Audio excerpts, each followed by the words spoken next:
नमस्ते दोस्तों, स्वागत है आप सबका नींद और कहानियां चैनल पे। और मैं हूं आपका दोस्त हासम, जो हर रात को लेके आता हूं आपके लिए सुकून भरी कहानी।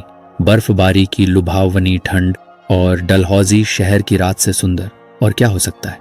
पर इस कहानी में इसके अलावा और भी बहुत कुछ है। ये एक मुसाफिर अंबर और एक लड़की गिरिश्मा की कहानी है, और एक रहस्य की गुत्थी को सुलझाने की कोशिश भी इसका हिस्सा है, और भी बहुत कुछ जो भी आप तक पहुंच सके। आइए सुनते हैं ये अनोखी कहानी। लेकिन पहले आप अपने आसपास की सारी लाइट्स ऑफ करके आराम से लेट जाए। अपनी आंखें धीरे से बंद कर लीजिए। अब थोड़ा सा अपने शरीर को आराम दीजिए, थोड़ा और आराम। अपने शरीर को बिल्कुल ढीला छोड़ दीजिए। कोई टेंशन नहीं, कोई तनाव नहीं। अपने दिमाग में चल रहे सभी विचारों को, चिंताओं को त्याग दें। एक शांति सी महसूस करें। सब नेगेटिव पॉजिटिव विचारों को धीरे धीरे निकाल दें। हाथों को सीधा करके अपनी कमर के साइड में रख लीजिए। अपनी सांस पर ध्यान लगाएं। इसको धीमे या तेज नहीं करना है, बस ध्यान देना है कि कैसे वो आपकी नाक गले में होते हुए आपके अंदर प्रवेश कर रही है और कैसे गले और नाक के माध्यम से वापस बाहर निकल रही है। मन शांत, एकदम शांत होता जा रहा है। आप बहुत अच्छा महसूस कर रहे हैं, खुद को काफी हल्का फील कर रहे हैं। सब तरफ शांति ही शांति है, सुकून है, खामोशी है। डलहौजी शहर में बर्फबारी होने में कुछ ही दिन बचे थे, ऐसा वहां रहने वाले बड़े बुजुर्गों का कहना था, जो आसमान देखकर और हवा को सूंघकर मौसम का अंदाजा लगाते थे, या कहे आने वाले मौसम का अंदाजा लगाते थे।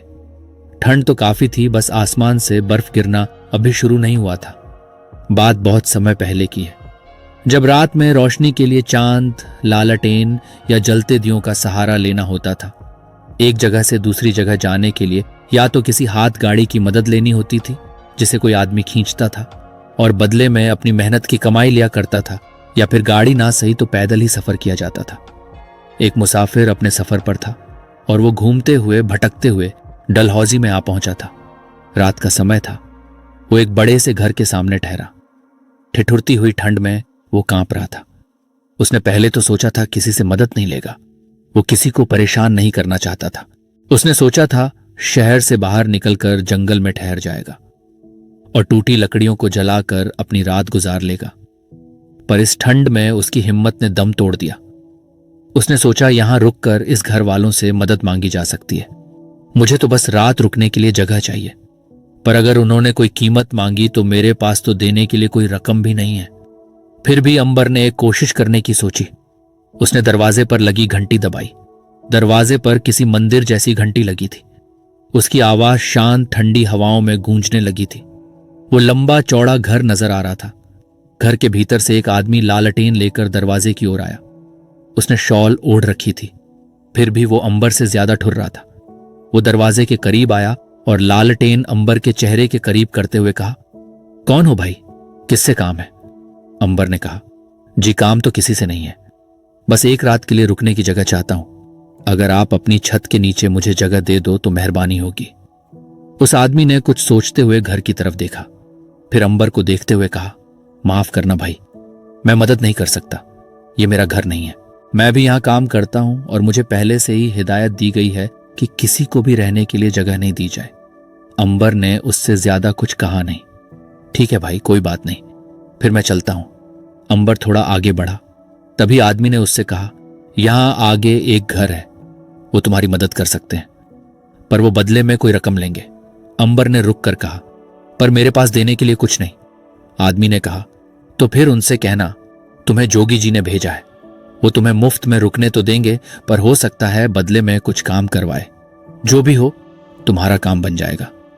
अंबर ने कहा, मुझे किस तरफ जाना होगा? उसने बताया, यहां से सीधे चलते जाना। जब कोई घर दिखना बंद हो जाए तो बाईं तरफ एक चढ़ाई आएगी, वो चढ़ जाना। चिनार के पेड़ों के बीच तुम्हें एक घर दिखाई देगा। तुम्हें लगेगा वह दो घर है, पर वह एक ही घर होगा। बाई वाला घर वह रुकने के लिए लोगों को किराए से देती है। अंबर ने जोगी को धन्यवाद दिया और आगे चल दिया। घर खत्म हो गए।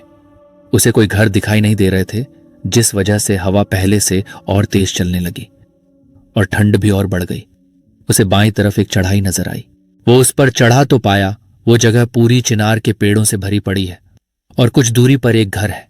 घर के चारों तरफ काफी जगह छोड़कर बाउंड्री बनी हुई थी और बाउंड्री के दरवाजे पर एक घंटी लगी हुई थी जो दरवाजा खोलने और बंद करने पर बजती थी। वहां एक घर 2 कुटिया से बना हुआ था, एक लंबी चौड़ी झोपड़ी और एक छोटी झोपड़ी। ये भी कह सकते हैं कि 2 घरों का एक घर। अंबर ने बाउंड्री पर रुककर आवाज लगाई, पर किसी ने नहीं सुनी। शायद उसकी आवाज से तेज तो हवाओं की आवाज हो रही थी। उसने सोचा भीतर जाकर पूछना ही सही रहेगा, वरना यहां से आवाज देते तो मुझे सुबह हो जाएगी। वो भीतर गया। जैसे उसने बाउंड्री का दरवाजा खोलकर बंद किया, उसमें लगी घंटी बज गई। वो धीरे धीरे घर की तरफ बढ़ा। लंबी चौड़ी झोपड़ी की खिड़कियों से रोशनी नजर आ रही है और छोटी झोपड़ी में अंधेरा है। शायद वहां कोई नहीं होगा, मेरा काम हो सकता है। वो झोपड़ी के पास पहुंचा और दरवाजे की तरफ हाथ बढ़ाया खटखटाने के लिए, पर उससे पहले ही दरवाजा खुल गया। एक महिला हाथ में लालटेन लिए अंबर को ध्यान से देखने लगी। उसने कहा, तुम मेरी पहचान वाले नहीं हो, मैं तुम्हें नहीं जानती। अंबर ने हिचकिचाते हुए कहा, जी सही कहा, आप मुझे नहीं जानती, मुझे एक रात ठहरने के लिए जगह की जरूरत है। महिला ने कहा, बदले में क्या रकम दे सकते हो? अंबर ने कहा, रकम तो नहीं है देने के लिए मेरे पास। महिला ने अनमने मन से कहा, तो फिर तुम्हें यहां से चले जाना चाहिए।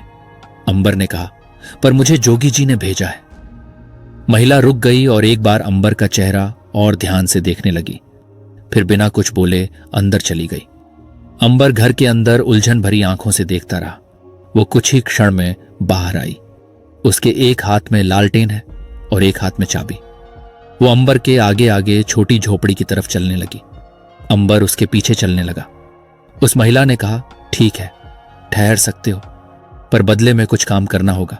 वो तुम्हें मैं सुबह बताऊंगी। अभी तुम आराम कर सकते हो या सो सकते हो, जो भी तुम चाहो। दोनों झोपड़ी पर पहुंचे। उस महिला ने दरवाजा खोला और वहां से जाते जाते रुक गई और कहा, तुम्हारा नाम क्या है? अंबर। उस महिला ने कहा, मैं गिरिश्मा हूं। यह कहकर वह चली गई। अंबर ने उसे आश्चर्य से जाता हुआ देखा। उसे वो अजीब लगी पर सच्ची भी लगी। अंबर ने सोचा, सुबह तो यहां से जाना था और ये काम करने का बोल रही है। एक काम करूंगा, सुबह इनके उठने से पहले ही मैं यहां से रवाना हो जाऊंगा। वो एक पुराने लेकिन आरामदायक पलंग पर लेटा। नींद ने उसे हर तरफ से घेर लिया। कुछ ही क्षण में वो नींद में चला गया। सुबह एक आवाज की वजह से उसकी नींद खुली। बाहर आवाज आ रही थी, खच खच खच खच। उसने सोचा कहीं उसे उठने में देर तो नहीं हो गई। उसने उठकर अंगड़ाई ली और दरवाजा खोलने की कोशिश की, पर वो खुल नहीं रहा था। नीचे दरवाजे के किनोर से बर्फ अंदर आ रही थी। अंबर समझ गया रात में बर्फबारी हुई होगी, जिस वजह से दरवाजा जाम हुआ पड़ा है। बाहर से आने वाली आवाज करीब आई। वो खचखच की आवाज दरवाजे के पास से आने लगी। किन्नौर से बर्फ हटी और अंदर उजाला आने लगा। अंबर दरवाजे से थोड़ा दूर हटा और एकाएक दरवाजा खुला। सामने वो महिला ग्रीष्मा खड़ी थी। हाथ में एक फावड़ा था और आंखें जहां भी देख पा रही थी सिर्फ बर्फ नजर आ रही थी। अंबर ने कहा, रात में काफी बर्फबारी हुई। ग्रीष्मा ने कहा, हां, उम्मीद से ज्यादा। ये लो, जितनी बर्फ जहां से भी हटा सकते हो हटा दो। उसने अंबर के हाथों में फावड़ा थमा दिया। अंबर को कोई काम तो करना ही था, लेकिन यह काम उसकी सोच से कई ज्यादा मेहनत का था। फिर भी वो शुरू हो गया, पर जल्द ही वो थक गया। वो एक झोपड़ी से दूसरी झोपड़ी के रास्ते की बर्फ हटाते हुए पहुंचा। उसे हांफता देख गिरिश्मा ने उसे झोपड़ी के भीतर से आवाज लगाई। वो अंदर गया और गिरिश्मा ने उसे सूप पीने के लिए दिया। दोनों टेबल के आमने सामने कुर्सी पर बैठ गए। गिरिश्मा ने कहा, बर्फ हटाना तुम्हारे बस का काम नहीं लगता। अंबर ने कहा, हां, यह मैं पहली बार कर रहा हूं, शायद इसलिए। गिरिश्मा ने बाहर बर्फ को देखते हुए कहा, यह मौसम काफी समय से ऐसा ही है। मेरी बहन ने इसे ऐसे ही बनाया था। अंबर उसकी बात समझ नहीं पाया। मतलब? मैं समझा नहीं। गिरिश्मा ने अंबर को एक बार फिर ध्यान से देखा और कहा, मुझे लगता है मैं तुम्हें बता सकती हूं। मेरी बहन एक चित्रकार है, कमाल की। मैंने उससे बेहतर आज तक कोई नहीं देखा। उसे एक बार एक कैनवस मिला था। वो कोई ऐसा वैसा कैनवस नहीं था, जादुई था। यकीन करना मुश्किल है, पर यह ऐसा ही है। उसे कैसे मिला, यह एक अलग कहानी है। जब भी वो उस जादुई कैनवस पर कुछ बनाती, वो सच हो जाता। पर कुछ अलग ढंग से। अंबर ने पूछा, कैसे अलग? उसने बताया, जैसे अगर आप उस पर कोई चीज बनाओ तो वो सच नहीं होती थी, पर आप उस पर कोई प्रकृति से जुड़ा कुछ बनाओ तो वो सच हो जाता था। जैसे यह जो मौसम है ये उस पेंटिंग की वजह से ही है। अंबर ने कहा, मतलब कि उन्होंने उस कैनवस पर बनाया था? जब से ये ऐसा ही है। ग्रीष्मा ने कहा, हाँ, पर अब आहिस्ता आहिस्ता बढ़ता ही जा रहा है। अंबर ने कहा, तो आप उसे साफ क्यों नहीं कर देती? वो पेंटिंग हटा दीजिए, उससे शायद सब कुछ सामान्य हो जाएगा जैसा होना चाहिए। ग्रीष्मा ने कहा, नहीं कर सकती, बहन ने मना किया है। कहाँ है, इससे जरूर कोई नुकसान हो सकता है। इसका जवाब खोजने वो गई है, पर अब तक आई नहीं। अंबर ने पूछा, कितना समय हुआ उन्हें गए हुए? ग्रीष्मा ने सूप की सिप लेते हुए आहिस्ता से कहा। उम्मीद से ज्यादा दोनों कुछ देर शांत बैठे रहे। अंबर खड़ा हुआ और फावड़ा हाथ में लिया। ग्रीष्मा ने कहा, रहने दो, तुम अब जा सकते हो। अंबर ने बाहर जाते हुए कहा, नहीं, मुझे एक रात और रुकना है, तो मैं कोशिश करता हूं बर्फ हटाने की। और वो बाहर जाकर बर्फ हटाने लगा। दिन गुजरा, रात हुई। दोनों झोपड़ियों की लालटेन बंद हुई। आधी रात को अंबर उठा। उसने लालटेन की लौ तेज की और बड़ी झोपड़ी की तरफ जाने लगा। उसने धीरे से दरवाजे को धकेल कर देखा, वो बंद था। उसने खिड़की की तरफ देखा, पर वो थोड़ी ऊंची थी, पर अंदर जाने का कोई और रास्ता भी नहीं था। उसने फावड़ा लेकर बर्फ इकट्ठा की और उस पर चढ़कर जैसे तैसे घर के भीतर उतरा। हवा बाहर से अंदर तेजी से आ रही थी। इस वजह से कोई भी उठ सकता था, पर वह सो रही थी, जिस पर अंबर को भी आश्चर्य हुआ। उसने धीरे से खिड़की बंद की और लालटेन लेकर कैनवस ढूंढने लगा। वो पूरे कमरे में उसे तलाश करता रहा, पर वो नहीं मिला। उसने पास वाले कमरे का दरवाजा खोला। उस कमरे में कैनवस और रंग रखे हुए थे और कुछ भी नहीं। उसे देख अंबर मुस्कुराया और उसकी तरफ बढ़ने लगा। उसने दरवाजा खोला और घर से बाहर निकल गया। वो मुस्कुराता हुआ वापस मुड़ा दरवाजा लगाने के लिए और सामने ग्रीष्मा को खड़ा पाया, जो उसे एकटक देख रही थी, जैसे बिना कहे कह रही हो, तुमसे यह उम्मीद नहीं थी। ग्रीष्मा ने बिना कुछ कहे दरवाजा लगा लिया। अंबर हैरान था, उसने कुछ कहा क्यों नहीं। वो अपनी झोपड़ी की तरफ आया। उसका सामान बाहर ही पड़ा था। उसने उसे लिया और घर की तरफ देखा, पर वहां से कोई हरकत सुनाई नहीं दे रही थी। रात बहते बहते गुजरी और सुबह हुई। ग्रीष्मा अपने बिस्तर पर आंख खोले लेटी थी। उसे दुख था कि अंबर ने ऐसा किया जिसकी उसे कोई उम्मीद नहीं थी। वो फिर से अकेली थी। उसकी बहन की भी कोई खबर नहीं थी। वो उठी, चूल्हे पर पानी चढ़ाया और खिड़की की तरफ गई। अपने ओढ़े हुए कंबल को ठीक करते हुए उसने खिड़की खोली। अचानक तेज रोशनी उस पर पड़ी। उसकी आंखें बंद हो गईं।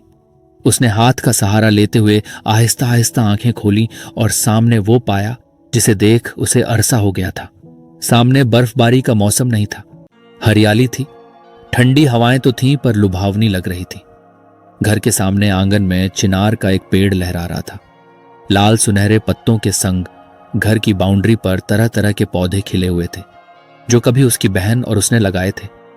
हल्की हल्की आसमान से धूप आ रही थी। हवा में बेहद छोटे छोटे बर्फ के टुकड़े उड़ रहे थे। पंछियों की आवाज आने लगी थी।